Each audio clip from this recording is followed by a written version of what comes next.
Is the equation a function or not? Exercise A. Y is equal to 7x minus 20. Well, one way to check to see if an equation is a function is to substitute a simple number. So if I were to say let x equal, 4, y would be equal to 7 times 4 minus 20, so y would be equal to 8. There is no other choice for y. And so, since the input gave us only one output, this is a function.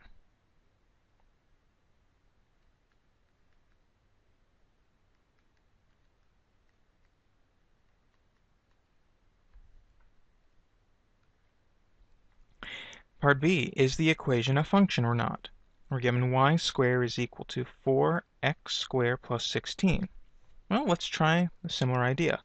What if I let x equal 0?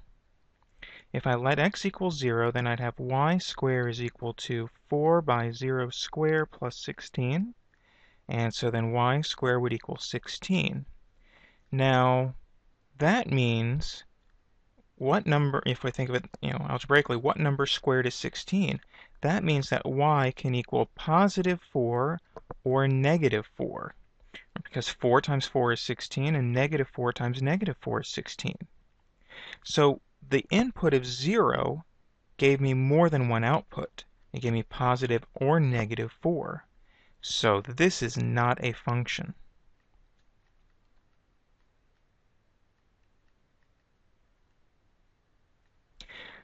When we are trying to determine if an equation is a function or not, what you want to be concerned about, we want to worry about y squares in equations.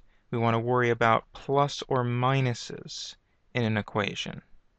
So if I see a plus or minus x, or that would give me cause for concern if I'm trying to determine if a relation is a function.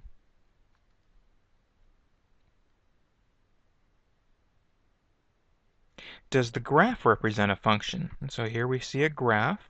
We have this curve. And is it a function?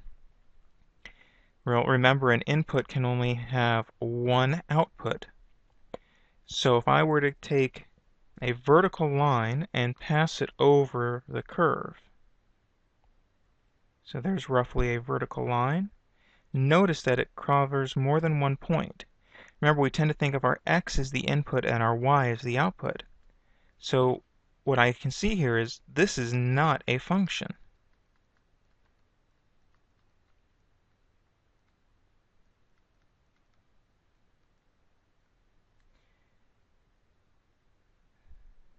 This input, 6.5, provides more than one output. All right, so we have this vertical line. If you pass a vertical line over a curve and it covers more than one point at a time, then the curve cannot represent a function.